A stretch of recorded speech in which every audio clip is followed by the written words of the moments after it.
बिस्मिल्लाहिर्रहमानिर्रहीम। अस्सलामुअलैकुम नाजरीन, मेरा नाम मोहम्मद उस्मान है और आप देख रहे हैं इल्मुल असरार। नाजरीन, कभी आपके साथ ऐसा हुआ है कि आपके दिल पर अचानक कोई ख्याल नाजिल हुआ हो, कोई ऐसी खबर, इल्म, हकीकत या राज जिससे आप पहले वाकिफ ना हों? क्या आपको कभी ऐसा ख्वाब आया है जो कुछ अरसे बाद सच हो गया हो? कभी बैठे बैठे कोई ऐसा ख्याल आया हो जिसके बारे में आप सोच भी ना रहे हों? कोई ऐसी आवाज़ अचानक आपके कानों में गूंजी हो जो किसी इंसान की तरफ से नहीं बल्कि कायनात की किसी और ताकत की तरफ से आई हो? क्या ऐसा कभी हुआ कि आप किसी शख्स के बारे में सोच रहे हों और फौरन उसकी कॉल आ जाए या वो खुद हाजिर हो जाए? क्या कभी आपने ऐसे मंजर देखे कि जिन्हें देख के आपको लगा हो कि ये सब आप पहले देख चुके हैं? अगर ऐसा है तो ये वीडियो आपके लिए इंतहाई इन्फॉर्मेटिव होने जा रही है। अगर वीडियो पसंद आए तो इसे लाइक कीजिएगा, शेयर कीजिएगा और चैनल को सब्सक्राइब कीजिएगा। आपका लाइक, शेयर और सब्सक्राइब करना हमारे हौसले को बढ़ाता है और आपकी मोहब्बत का एहसास हमारे लिए इंतहाई कीमती है। नाजरीन, नबी अलैहिस्सलातु वस्सलाम की एक इंतहाई ऑथेंटिक हदीस है जिसमें आपने फरमाया कि ये जो सच्चे ख्वाब हैं ये नबूवत का 46वां हिस्सा हैं, यानी कि सच्चे ख्वाबों की हकीकत से इनकार नहीं किया जा सकता। जहाँ तक वही का ताल्लुक है तो ये दो तरह की होती है, एक जिसे वही जली कहते हैं और दूसरी जिसे वही खफ़ी कहते हैं। वही जली का सिलसिला नबियों के साथ ख़त्म हो गया और वही खफ़ी का सिलसिला अभी तक जारी और सारी है। आज भी कायनात की तरफ से आने वाले मैसेजेस अलका, इल्हाम और कशफ के ज़रिए इंसानों को रिसीव होते हैं। बाज़ औक़ात ये कायनाती मैसेजेस एनकोडेड फॉर्म में होते हैं जिन्हें डीकोड करने के लिए ताबीर का इल्म होना ज़रूरी होता है। अल्लाह ताला अपने नेक बंदों के ज़रिए बहुत से पैगामात इस दुनिया में भेजता है। नबियों पर नाजिल होने वाली वही में ख़ता का इम्कान बिल्कुल नहीं होता, लेकिन आम इंसान पर आने वाली इस वही खफ़ी में ख़ता का इम्कान भी मौजूद होता है।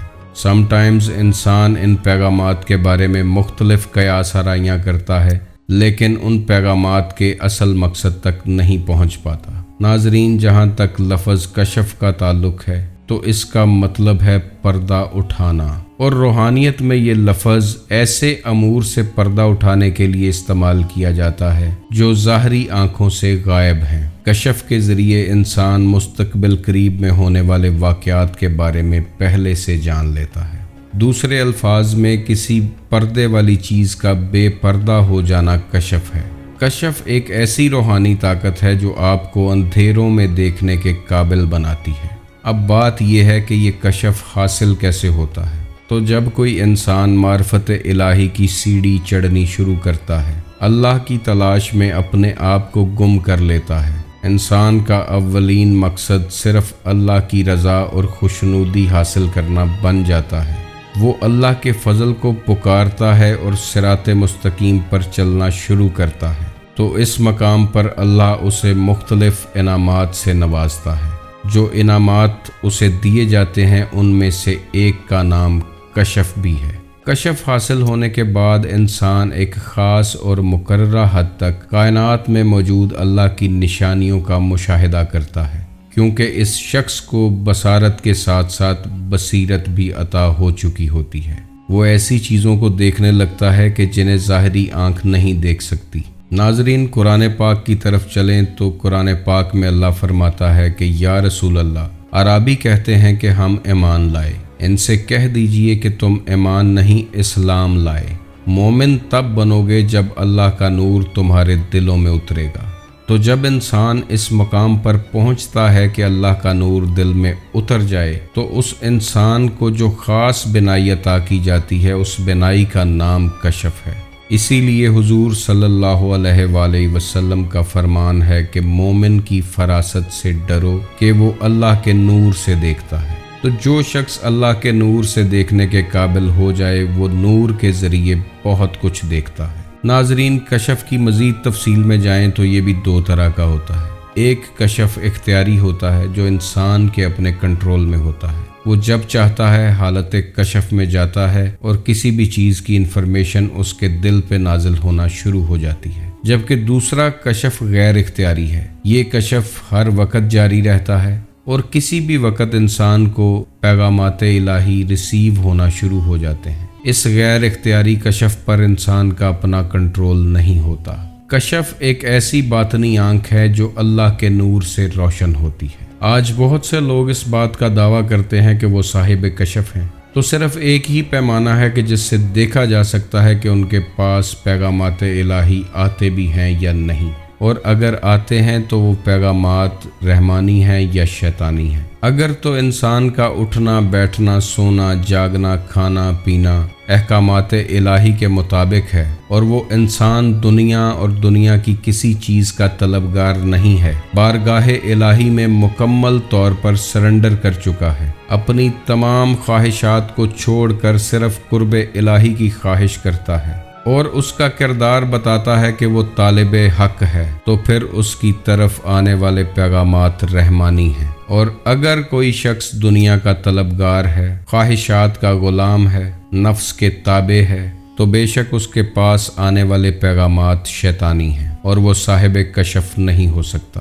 یہ کشف اسے ملتا ہے جس پر رحمت خداوندی ہو جاتی ہے۔ ناظرین، اس کے علاوہ کشف القبور کی بات کریں تو نبی علیہ السلام کو معلوم ہو جاتا تھا کہ قبر میں موجود انسان کس حالت میں ہے، اسے انعامات مل رہے ہیں یا عذاب کی زد میں ہے، لیکن آج اللہ کے کچھ ولی ایسے ہیں جو اس علم پر عبور رکھتے ہیں اور جو روحیں عالم برزخ میں ہیں ان سے ملاقات کرتے ہیں اور ان کے حالات سے واقفیت اور آشنائی حاصل کر لیتے ہیں۔ مرنے کے بعد انسان کی صرف باڈی قبر میں جاتی ہے، کیونکہ یہ وجود اور جسم مٹی سے بنا ہے، اس لیے اسے مٹی سمیٹ لیتی ہے، مگر سزا اور جزا کا کنسیپٹ صرف روح کے ساتھ ہے، اور روح عالم برزخ میں چلی جاتی ہے، جو کہ ایک ایسا عالم ہے کہ جسے ویٹنگ ایریا بھی کہا جاتا ہے۔ اس عالم سے خبروں کا ریسیو ہونا کشف القبور کہلاتا ہے۔ ناظرین، کشف روحانیت کا ایک ایسا مقام ہے جو اللہ کے انعامات میں سے ایک ہے، اس لیے کشف کے بارے میں جتنی مشقیں، ریاضتیں، چلے، پڑھائیاں اور تسبیحات بتائی جاتی ہیں، یہ ان سے کہیں بالاتر ہے، کیونکہ صاحب کشف صاحب حال اور صاحب راز ہوتا ہے۔ وہ اللہ کی نشانیوں کا مشاہدہ کرتا ہے اور اس کشف کا استعمال بھی قرب خداوندی کے لیے کرتا ہے۔ اللہ تعالیٰ آپ کو اور مجھے روحانیت کے ان خزانوں تک پہنچنے کی توفیق عطا فرمائے۔ آپ خوش رہیں، آباد رہیں اور کرم نوازی کے سائے میں رہیں۔ اللہ آپ کا نگہبان رہے۔ اللہ حافظ۔